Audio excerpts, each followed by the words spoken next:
Party, कौशल जी का स्वागत है। रोहित अग्रवाल जी प्रवक्ता राष्ट्रीय लोकदल, उनका बहुत स्वागत है। सुनील भोरका प्रभारी युवा क्रांति मोर्चा, सुनील जी का बहुत स्वागत है। डॉक्टर आलोक पांडे राजनीतिक विश्लेषक, उनका बहुत स्वागत है। आलोक जी, आपसे बात शुरू करूं। मुंडे मुंडे मतिर भिन्ना, अलग अलग बातें हैं, ठीक है, होना भी चाहिए, लोकतंत्र की यही खूबी है। 1 करोड़ सैंक्शनड वैकेंसीज हैं केंद्र के अधीन, एक आंकड़ा। दूसरा आंकड़ा कहता है 55 लाख, और तीसरा आंकड़ा कांग्रेस का है जो वो कहता है 35 लाख। ठीक, मुझे जो इस अपनी स्मरण से याद आता, गूगल में देख नहीं पाता, वो ये आता है कि 2020 में, हाँ 20 में पार्लियामेंट में भी हाल में एक सरकारी उत्तर में बताया गया था कि 31 मार्च 2020 तक 9,72,000 समथिंग सरकारी केंद्र सरकार के पद खाली थे। तो 20 से 21, 21 से 22 और 22 से 23 हो जाएगा पूरा, है ना। तो 3 साल और हो जाएंगे तो फिर उस हिसाब से वो बढ़ भी जाएगा। खैर, आज मसला ये कि 2 बातें आई, एक 10 लाख नौकरी 18 महीने में, ठीक, और दूसरा आया ये अग्निवीर वाला मामला। 4 साल, 4.25 साल की कार्य योजना नौजवान के लिए, और उसको एक वेतनमान निर्धारित, और उसके बाद जब वो वहाँ से सेवानिवृत्त होगा 4 साल के बाद, तो वो उसको आयकर मुक्त 11-1 लाख रुपए की धनराशि। इसको आप कैसे देखते हैं? सर दोनों को बताएं कि पहले एक को बताएं? नहीं, एक एक को बताइए, दोनों में तो घालमेल हो जाएगा जी। चलिए सर, भारत सरकार को बधाई है कि कम से कम नौकरी तो निकाला जी। लेकिन सर ये नौकरी तो खाली पद है, सरकार भर रही है, चुनाव के समय में वो लेकर के आ रही है। हर सरकार यही करती है, ये भी यही कर रहे हैं जी। चुनाव का, नौकरियों का राजनीतिक उपयोग इस देश में बंद होना चाहिए जी। पहली बात, ये पहले पद भर जाने चाहिए थे, ये पद क्यों नहीं भरे? आप समझिए कि एक सरकारी नौकरी वाला व्यक्ति कितना गाली खाता साहब अगर हम कहें, लेकिन उसका दर्द समझिए कि 2 से 3 पदों को अकेले एक आदमी काम कर रहा है। सरकार देश की कार्य क्षमता को प्रभावित कर रही है जी। तो इतने दिन तक सरकार ने पद क्यों नहीं भरा, ये जवाब तो भारत सरकार को देना है सर जी। अब आती है सरकार जो वो अग्निवीर वाला है साहब जी। मैं पिछले 5 घंटे से एनालिसिस कर रहा हूं सर कि इसमें अच्छा क्या है जी। मुझे कोई तर्कयुक्त बात अच्छी नहीं मिली सर। नहीं, वो तो कौशल कांत जी बताएंगे अच्छा क्या है। हाँ जी जी। हाँ। लेकिन मैं बुरा जरूर बता देता हूं सर जी। बुरा ये है कि अब गांव का जो लड़का सेना में भर्ती के लिए पसीना बहाता था, वो सर पसीना क्यों बहाएगा 3.5-4 साल की नौकरी के लिए? माटी की पहचान, निशान की पहचान, राष्ट्र की पहचान के लिए हम सेना में जाते थे, रोजगार पाना, और केवल 4 साल के लिए सर ये दक्षता सिर्फ देश को नुकसान पहुंचाएगा। 4 साल में व्यक्ति ट्यून्ड होता है नौकरी से। ठीक बात। आलोक भाई आएंगे आपके पास दोबारा में। सुनील जी, आप लोग संगठन भी चलाते हैं नौजवानों का। इसी तरह से सहमत हूँ, और भारत सरकार को तो एक मंत्रालय खोलना चाहिए जो ट्रेनिंग दे जी।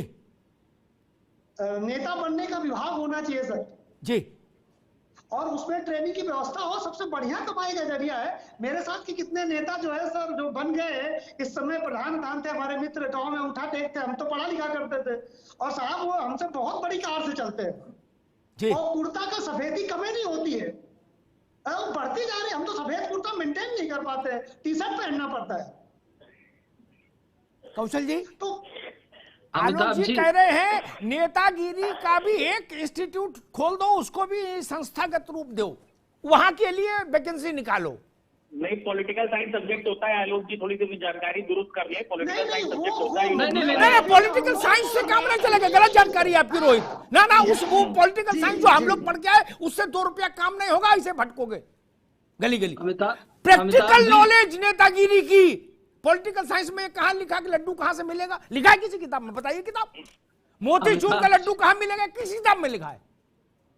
ये तो सिखाना पड़ेगा लाइफ ना में आने के बाद ही पता चलेगा अमिताभ जी, भैया, यही तो बताना पड़ेगा। बाद ही पता चलेगा, अब ये तो कहीं कोई नहीं पढ़ा पाएगा। वही कह रहा हूँ, ये ऐसे सिद्ध हाँ, ये तो हस्त प्रैक्टिकल टीचर लाइफ में आने के बाद ही पता ढूंढो, चलेगा। ऐसे सिद्ध हस्त टीचर ढूंढो गुणी सुधी जन।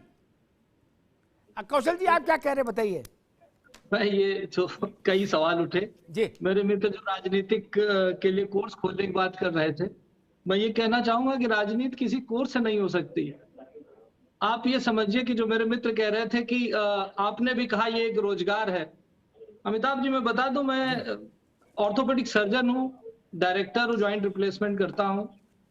राजनीति मेरा शौक है और मैं शायद अगर सब समझें तो मैं सच में अमिताभ जी, यही कमाने फर्क के है लिए भारतीय जनता पार्टी और हम में कि इनके लिए राजनीति शौक है और हमारे लिए राजनीति सेवा है। अब सेवा इनके लिए किसी के लिए राजनीति शौक हो नहीं है, सकता है, अरे, पर देखिए, हमारे लिए एक राजनीति मिनट, विचारधारा है। एक मिनट रोहित, एक नहीं, बात नहीं, राजनीति हमारे लिए रोहित जी, सेवा है। एक मिनट यही फर्क है की बात हम में और जी, भारतीय जनता पार्टी में। जी कौशल नहीं, जी, एक मिनट जी, रोहित जी, आप कुछ भी बोल लें, ये टीवी पे डिस्कशन हो रहा है, सच्चाई सबको पता है। जो लोग राजनीति से रोजगार करते हैं वही लोग करप्ट नेता होते हैं, और देश की जनता ये कहती है कि जब ऐसे लोगों को हम अपना गार्जियन नहीं बना सकते, उनको हम नेता क्यों चुनते हैं। तो मैं वो वाले नेता नहीं बनना चाहता। देश की सेवा आप अपने काम करके ईमानदारी से कर सकते हैं। अगर आप करेंगे और उसके साथ आप राजनीति में रहेंगे, तो मुझे लगता है एक स्वच्छ राजनीति जिसका सपना देश का हर युवा देखता है, मेरा सुनील भाई देख रहा है, वो तभी साकार होगा। और जहां तक रही ट्रेनिंग की बात, जो सुन लीजिए रोहित जी प्लीज, मैं बीच में नहीं बोल, रोहित जी मैं भी सुनील भाई, मान लीजिए एक भर्ती के लिए परीक्षा हुई, परीक्षा में पर्चा आउट हो जाता है।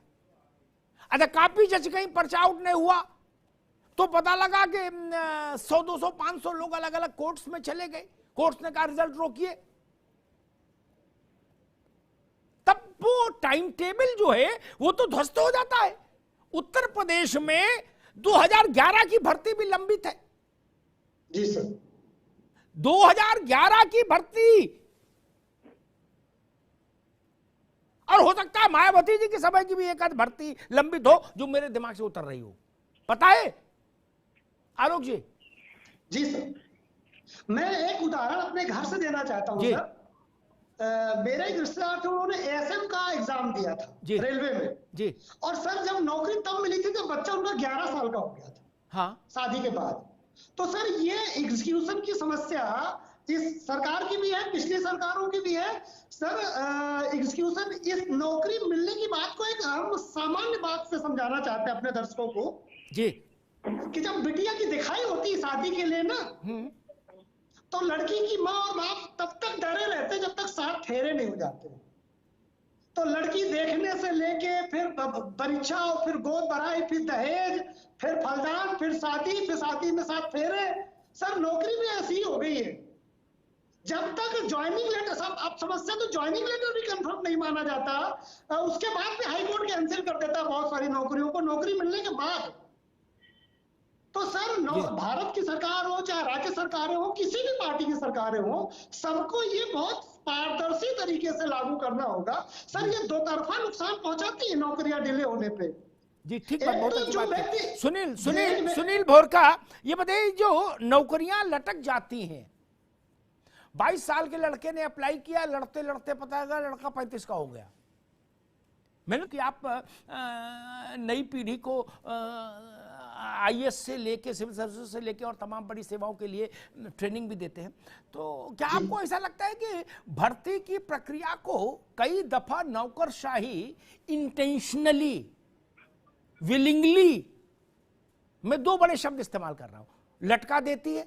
क्योंकि जो गलतियां की जाती हैं वो गलतियां इतनी छोटी होती हैं कि बाद में जब उनके चलते भर्ती लिंगर ऑन होती है, अटकती लटकती भटकती है, तो हमको समझ में आ जाता है कि यार आईएएस लोग इतने मूर्ख तो नहीं है। इसका मतलब है इसमें विलिंगली मामले को लटका दिया गया। जी सर, मुझे तो कई बार ऐसा लगता है कि सरकारें नौकरी देने नहीं चाहती छोटी छोटी गलतियों को जब मैं देखता हूँ। जी, मैं उत्तर प्रदेश राज्य लोक सहयोग की बात करता हूं और सपा के शासनकाल की बात करता हूं। उसमें सर अभी भी सीबीआई जांच की इंक्वायरी चल रही बहुत सारे मैटर पे। हाँ। सपा के शासनकाल के लिए इसलिए कर रहा हूं क्योंकि उस समय सर बहुत सारे ऐसे केसेस आए थे। मैं सपा और बसपा और भाजपा तीनों का कोई कोई मेंबर नहीं हूं, और मैं केवल बात उदाहरण के रूप में ले रहा हूं। जी तो जो चीजें सर, मतलब सर कभी कभी ऐसी त्रुटियों पर जो आप कह रहे हैं, छोटी छोटी बातों पर 4-4 साल 3-3 साल नौकरियां लटकी रहती हैं। मुझे लगता है कि एक आईएएस अधिकारी जो भारत का सबसे अच्छा ब्रेन होता है, वो ऐसी गलती कैसे कर सकता है? इसका मतलब है कि सरकारें कहती है बेटा नौकरी निकालो एक चुनाव के समय पे या उसमें, और नौकरी निकालने के बाद उतनी नौकरी देना नहीं है, केवल वोट ले लेना है। जी, ये वैसे ही मामला है जैसे मेहमान आता है ना कौशल जी, अब पता लगा कौशलकांत आ गए मिलने, हमने आवाज लगाई, करे भाई सुनते हो कौशल जी आए, कुछ लाओ बढ़िया नाश्ता लाओ, है जलेबी बनाओ, समोसा लाओ, कचौड़ी लाओ, ठीक, और बस लाओ। अंदर वाला जानता कि लाना नहीं है, ले आए तो भैया डांटेंगे बाद में, क्या अब कौशल जी कब तक बैठे रहेंगे? एक टाइम कहेंगे ठीक है भैया फिर कभी आएंगे, बोले अरे चलो कोई नहीं अगली बार। क्या यही खेल है भैया कौशल जी? जी सर। मैं इस पर भी ज्यादा टिप्पणी नहीं करना चाहता कि विपक्ष ट्विटर को ही सड़क और संसद दोनों समझ लेता है। ये नीली चिड़िया इतनी ताकतवर नहीं है। अब रोहित कह रहे हैं कि भाई हम निकले तो फिर तुम सिर फोड़ दो लाठी चला के, इसलिए अब गर्मी में कौन सिर फोड़वाए? तो वैसे भी नहीं होता। राम मनोहर लोहिया कहा करते थे कि संसद सड़क मौन हो जाए तो संसद आवारा हो जाती है। उत्तर प्रदेश में मैं देख रहा हूं विपक्ष का देश में आलम ये कि जहां मुकदमा लड़ना चाहिए वहां सड़क पे उतर रहे हैं, धक्का मुक्की कर रहे हैं, और जहां सड़क पे उतरना चाहिए वहां ट्विटर खेल रहे हैं। जिस व्यक्ति से बात कर रहे हैं आलोक जी, आपकी कॉल। आलोक पांडे जी सर, आवाज आ रही मेरी? हाँ आ रही भैया, आ रही है। सर एक्चुअली क्या है कि राजनीति में जो संघर्ष करने वाले नेता हैं, सर मुझे तो कभी कभी लगता है कि संघर्ष करने वाले नेता ही खत्म हो गए। केवल भाजपा में थे क्या जब भाजपा विपक्ष में थी? जी, जो इस समय का विपक्ष है ये मतलब हम किसी का नाम लेंगे तो सर नाराजगी बढ़ जाएगी। चुनाव के 6 महीने पहले सक्रिय होते हैं जी। तो ट्विटर से नहीं सर, एसी से बाहर निकलना पड़ेगा साहब। अगर जनता के साथ संघर्ष नहीं करेंगे तो जनता आपको वोट नहीं देगी। नहीं अभी गर्मी है, अभी गर्मी है और अभी दशहरे का मौसम है, अभी आम खाने दो, फिर थोड़ा ठंडा हो जाएगा तब निकलेंगे, है ना? जनता सर कहती है चुनाव के बाद मिलेंगे आपसे, चुनाव में वोट भी नहीं देंगे आपको। रोहित जी ये उम्मीद की